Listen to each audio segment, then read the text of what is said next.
Se os sauditas entrarem, digamos, eles entrarão na guerra. O que ameaça os sauditas, além dos ataques do Irã? Vou-te dizer. Ao sul há o Iêmen, que também está em guerra, e aquela área é, de certa forma, ligada aos sauditas. E os jordanianos não vão lembrar que, historicamente, os haxemitas são os responsáveis por Meca e Medina, e não os sauditas? Sabe de uma coisa, Stas? Essa é uma pergunta muito pertinente, um tema importante que você trouxe nesse contexto. Afinal, estamos falando de questões econômicas, demográficas e outras, estatísticas, mas também existem questões sociopolíticas. No que, afinal, se sustentam todas essas monarquias?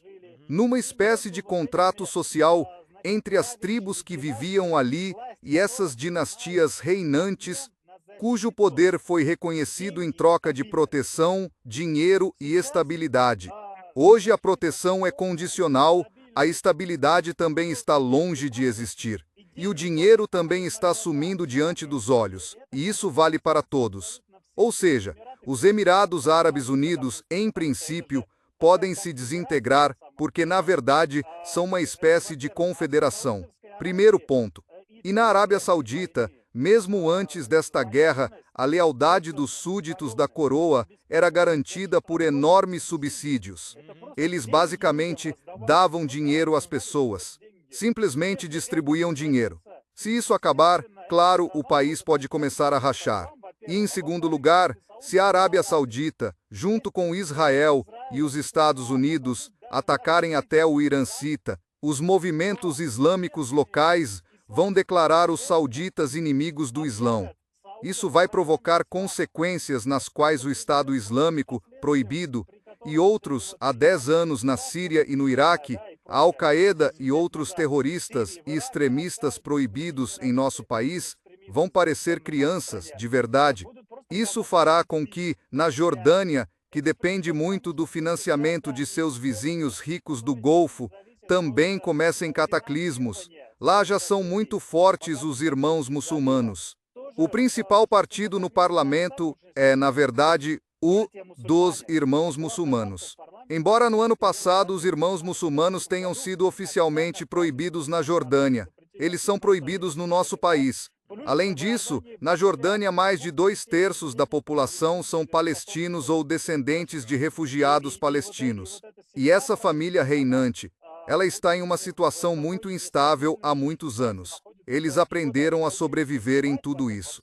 Mas se começar uma desestabilização total, e é preciso entender que Israel não pretende parar agora sua expansão, potencialmente podem surgir novos refugiados da Cisjordânia, e assim por diante. E isso seria um cenário fatal para a Jordânia.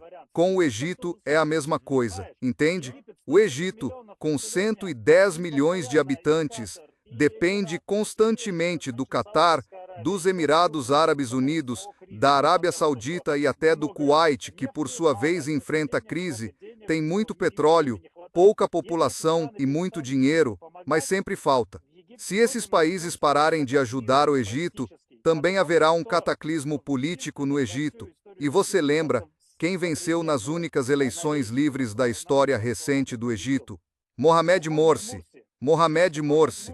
Você acha que agora o resultado seria diferente?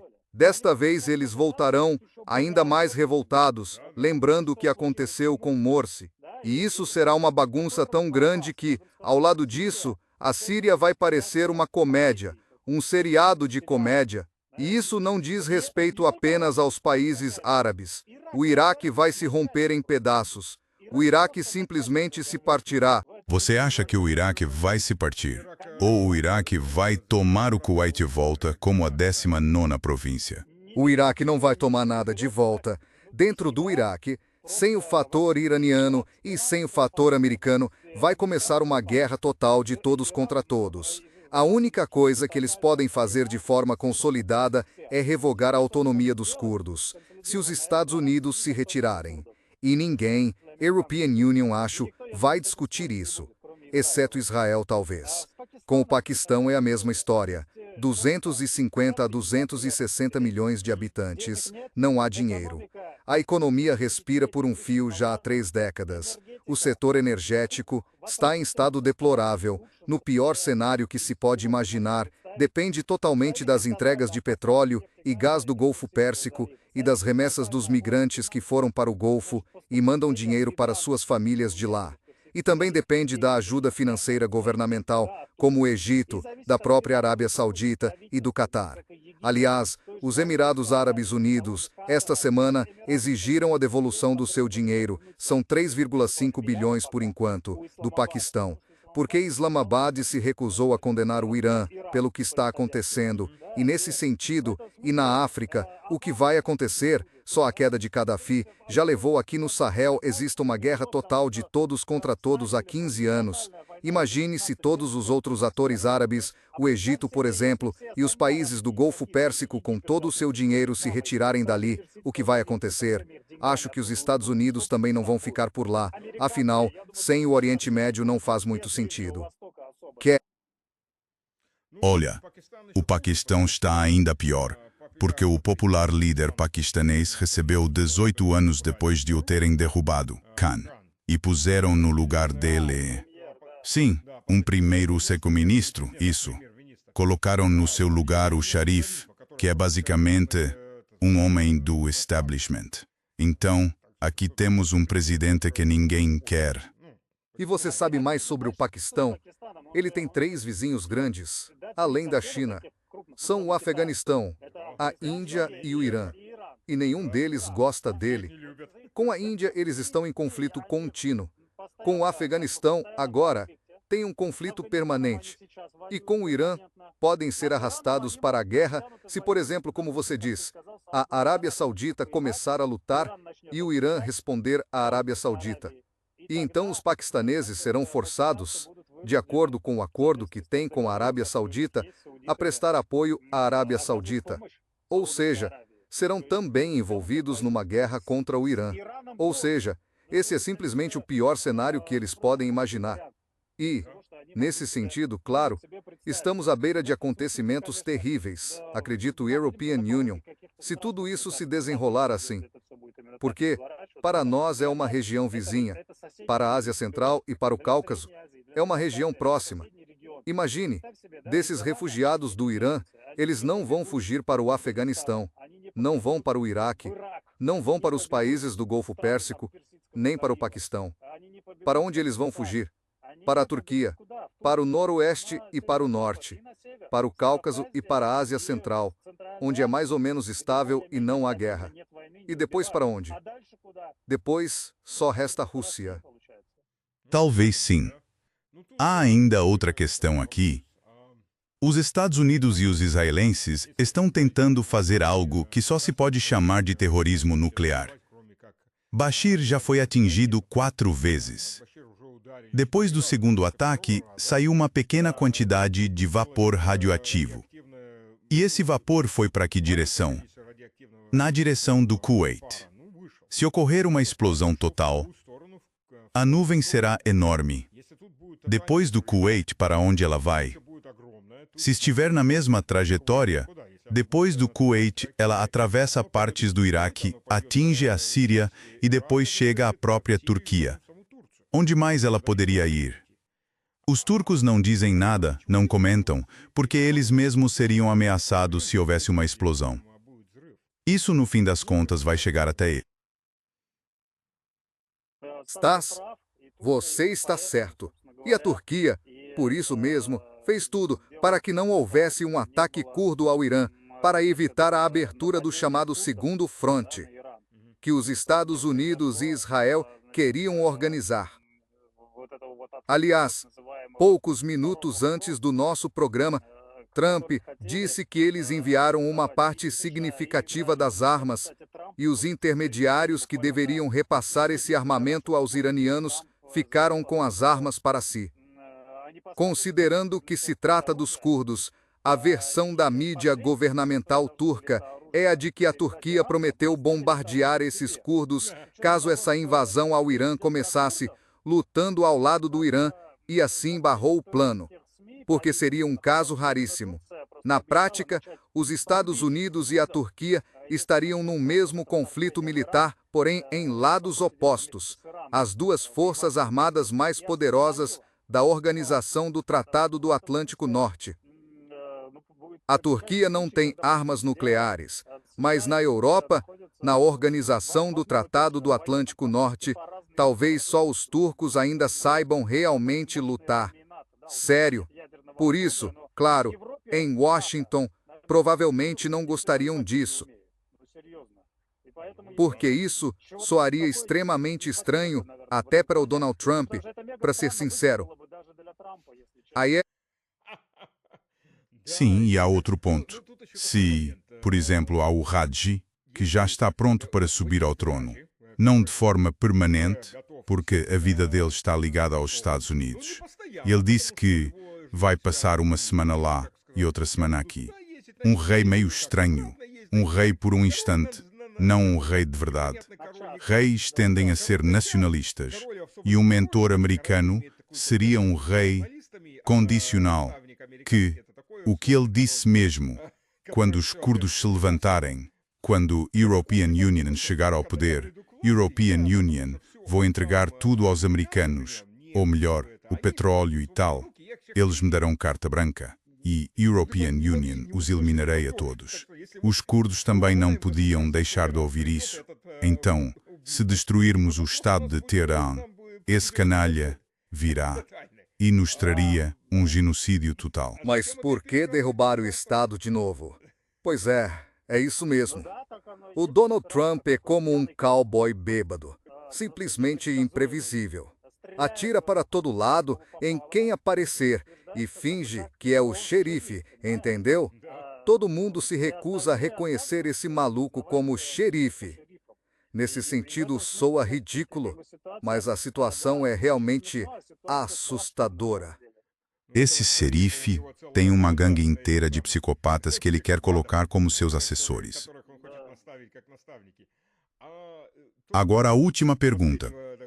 European Union, sei que todo mundo está correndo feito louco.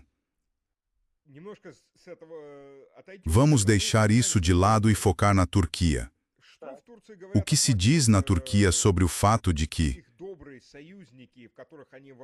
seus supostos aliados, a quem armam para todos os lados, explodiram não só um navio nas águas territoriais deles? Graças a Deus o petróleo ainda não vazou, senão a temporada turística naquela região estaria perdida. Mas agora também estão tentando sabotar o Turk Stream, que abastece não só a Turquia com gás direto, como também o orçamento turco quando o reexportam. Tem alguma coisa a dizer para o amável Zelensky e sua quadrilha de... Sabe, na Turquia e European Union, acho que a Ucrânia desperdiçou todo o capital de boa vontade que tinha. Daquela camada turca, que era bastante grande, talvez cerca de metade da população que apoiava a Ucrânia contra a Rússia. Agora já ficou claro que a questão não é a Rússia, e sim o quanto esse país do norte é sensato por si só. A outra vertente, Stas, sobre a qual você não falou, são terroristas ucranianos no oeste da Líbia, que atacam navios russos no mar Mediterrâneo, e o oeste da Líbia é controlado pela Turquia. Você percebe que, para a Turquia, o gás russo representa cerca de 30% do gás importado, e a Turquia compra quase todo o gás do exterior. O petróleo russo é quase 50%. Acho que em 2025, cerca de 48% do petróleo importado pela Turquia vinha da Rússia. Consegue imaginar o que acontece no Irã, o que acontece no Oriente Médio? Além da Rússia, por enquanto, a única fonte que lhes resta é o Azerbaijão, o petróleo do Cáspio. Essa rota também está sendo atingida, como acontece com o petróleo do Cazaquistão. Ainda não. Os iranianos ainda não atacaram essa rota, mas as entregas de petróleo cazaque estão realmente sendo atingidas. E imagina em que situação Ankara se encontra agora com esses malucos irracionais de Kiev. E ele foi a Istambul, literalmente, há poucos dias, o atrasado Zelensky, para tentar se explicar. Mas, pelo tom da mídia turca e de militares aposentados, gente muito popular, cuja opinião não se profere à toa, o que eles vêm dizendo é: eles estão pedindo que se fale com a Ucrânia na linguagem que, ao que parece, só a Ucrânia entende, a linguagem da força. Já houve apelos para apreender os navios militares ucranianos que estão no Mar de Mármara, na Turquia, para não devolver os navios que a própria Turquia construiu para eles, e agora essa frota, que os turcos estão construindo o navio Capitânia para a marinha ucraniana e tal. Por isso pedem suspender o envio de todo tipo de veículos blindados de transporte de tropas, outras viaturas blindadas que a Turquia fornece, armas portáteis e drones, simplesmente parar os fornecimentos. Eles justificam dizendo que, ao que parece, haverá uma grande guerra no Oriente Médio e eles próprios precisam dessa tecnologia. Outro fator a entender é que, na prática, as atuais autoridades da Ucrânia são ilegítimas. A Turquia entende que esses investimentos podem se tornar irrecuperáveis. E por isso está muito nervosa. Porque eles têm pouco dinheiro e perder isso agora, quando podem simplesmente não devolver, é sério. Eles não querem enfrentar isso. Por isso acho que só as relações turco-ucranianas vão se deteriorar. E nesse contexto há um monte de motivos. Sabe por quê? Também é um fator importante, porque a pressão ocidental sobre a Turquia na questão ucraniana praticamente cessou. Antes a pressionavam com sanções contra a Rússia, pedindo que armasse a Ucrânia, fizesse isto e aquilo. Agora o Ocidente e os Estados Unidos estão pouco ligados à Ucrânia e até se desentenderam entre si. Os próprios americanos já não enviam armas à Ucrânia há várias semanas. Talvez, quer dizer, agora tudo está indo para Israel. Tudo vai para Israel. Tudo vai para o Irã. E aí percebe-se que, na verdade, não havia armas nos volumes necessários. Tudo isso acabou se mostrando, sabes, como as várias bolhas econômicas que vimos nas últimas décadas. Quando inflavam bolhas financeiras, quando inflavam o mercado imobiliário, agora inflaram uma enorme bolha de armamentos. Diziam que iam proteger e armar todo mundo, e agora parece que, desculpe a expressão, não vão proteger nem armar nada. Sabe como chamam essa bolha agora nos Estados Unidos? A bolha de tudo. Simplesmente a bolha de tudo. Lá já está tudo inflado. As pessoas empobrecidas. Dinheiro meio etéreo vindo do governo. Preços insanos que o povo não consegue pagar. E tudo se inflando. Sim, é assim. Agora está $5 por galão. Lembra que com Biden era 4,5? Agora, em média, 4,15. Isso já cresceu mais que o dobro. Se dividir por 3,8, dá por volta de 95 rublos. Mas é preciso lembrar que não é exatamente a mesma gasolina. O nosso padrão é 92. O padrão deles é 87. Então, sim, o índice de octano padrão deles é bem baixo. O 93 é o máximo que eles têm, o mais caro. Sim. Então lá tem 87, se bem me lembro também 89, 92 e 93 como o topo.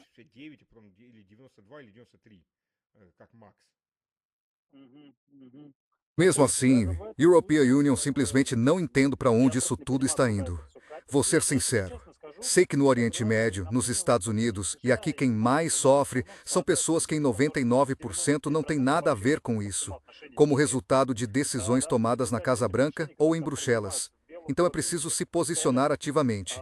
Na Rússia, no Irã, a gente é constantemente atacado com a história de que aqui não haveria democracia, que seria um totalitarismo.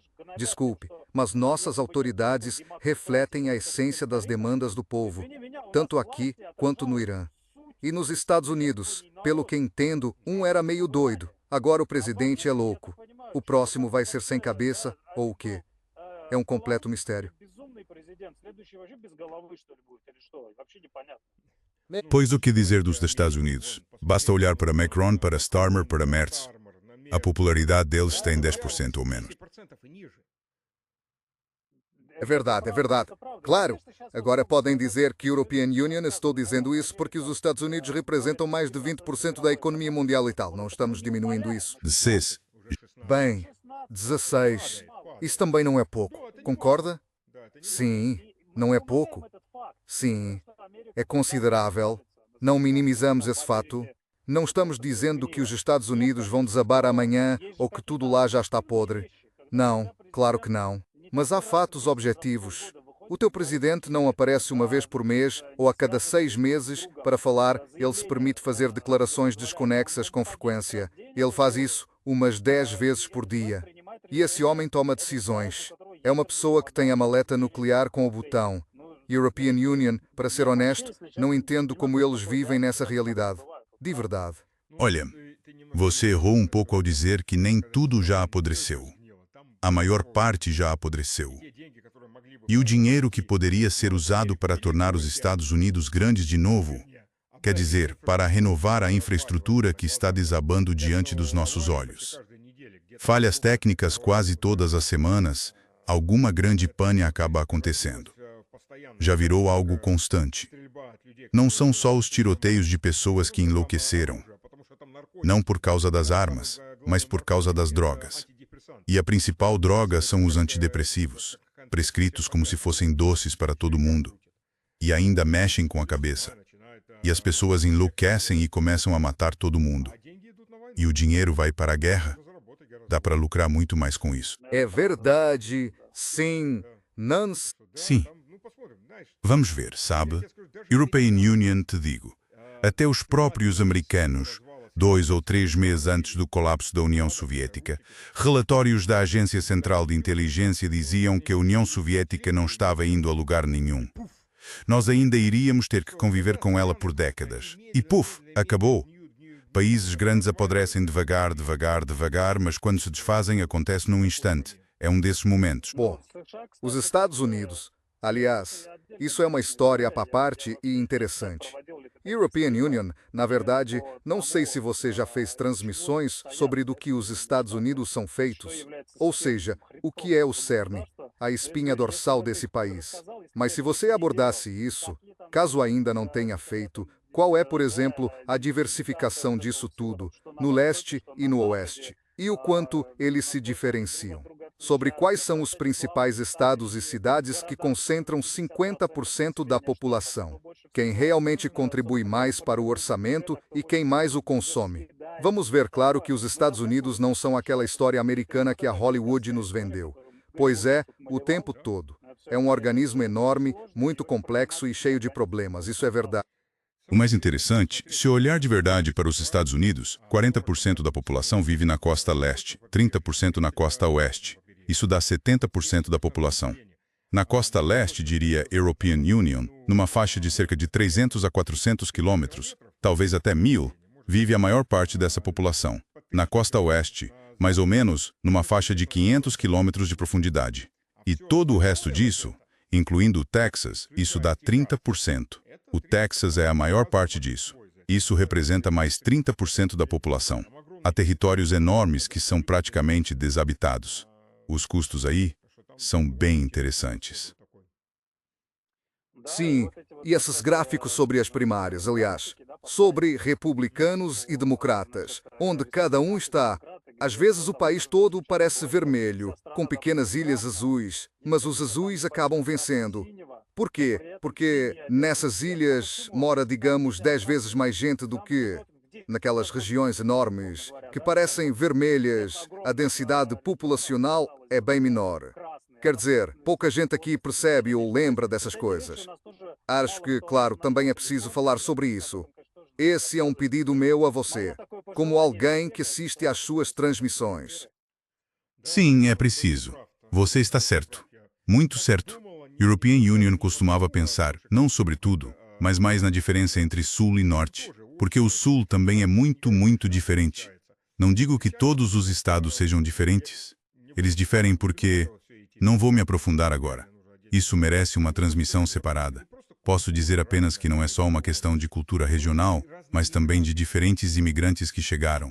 E eles podem até ter se assimilado a uma espécie de quase América, mas trouxeram seus valores culturais consigo, que foram se incorporando à cultura desses estados. E nesses próprios estados, sim, às vezes há uma grande diferença, de uma ponta do estado até a outra, dentro do mesmo estado, porque chegaram pessoas completamente diferentes. Havia suecos, alemães, irlandeses e, ainda assim, a cultura deles era diferente. Ela acaba se mantendo distinta. E até os sotaques são diferentes. Quando se viaja, dá para ver. European Union, morei na Carolina do Norte, em Charlotte. Charlotte fica na divisa com a Carolina do Sul. Você percorre uns 10 quilômetros e já tem outro sotaque. Se você não está acostumado, tudo soa estranho. Quando se acostuma, passa a notar na hora que o sotaque é diferente. Andou 10 quilômetros.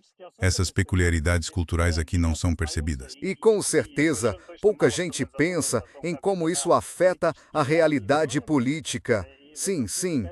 E nesse sentido, claro, é preciso falar mais sobre os Estados Unidos, apenas para que a gente entenda de que não se trata de um monstro invencível, mas de um país com uma enorme vida interna, nos bastidores, por assim dizer. E essa vida é bastante ambígua. Sim, há muitas fissuras. O problema é com os nossos especialistas nos Estados Unidos. Especialistas nos Estados Unidos? Sim.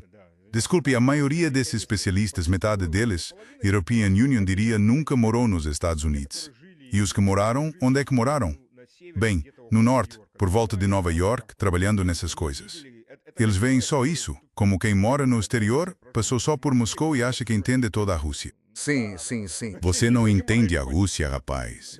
Existe uma grande diferença dentro do anel viário de Moscou, fora dele, depois nas outras regiões e além dos Urais, etc. Então, sim. O problema é que os que veem tudo só enxergam essa elite do Nordeste, esses centros do Nordeste, talvez Washington, e não entendem nem veem o resto do país. Ou Califórnia. Sim, a Califórnia. Califórnia é um universo à parte, que mudou muito nos últimos 30 anos. É como dia e noite. Desde a época de Ronald Reagan como governador até os de hoje. Lá está um caos total. Muito obrigado. European Union, sei, você chegou em casa. Cheguei. Vou subir agora. Sim, European Union, entendo. São tempos muito tensos, claro. O Trump não dá sossego a ninguém. Obrigado pelo convite, sim. Obrigado por ter vindo. Talvez alguém devesse dar valeriana ao Trump ou algo assim para que ele relaxasse uns dias. O Trump não é um gato. Valeriana, claro, não vai funcionar com ele. Está bem, heroína. Não que European Union apoie essas coisas. Você que disse não, European Union. Não é que European Union apoie isso, mas em casos extremos, como com o Trump, acho que não há limites para fazer dele o calar por uns dias, só para dar ao mundo um descanso. Então, de novo, não apoio o uso. Sou contra. European Union também. Aqui é um caso extremo, o velho é louco, tem que acalmar ele de alguma forma. Um velho maluco que ainda tem armas nucleares à disposição. São precisos tranquilizantes bem fortes. Ele precisa também de um gerente que segure, confira a tela do que ele escreveu e não deixe enviar até ele confirmar. Sim, tirei o celular dele, isso é verdade. Caramba! O velho Biden até pensaria, mas não lembra nem o próprio nome. O velho Trump só lembra o próprio nome. Certo? Obrigado a todos. Obrigado. Obrigado. Juntem roções. Deixem comentários. Vamos passar tudo adiante. Tchau. Tchau.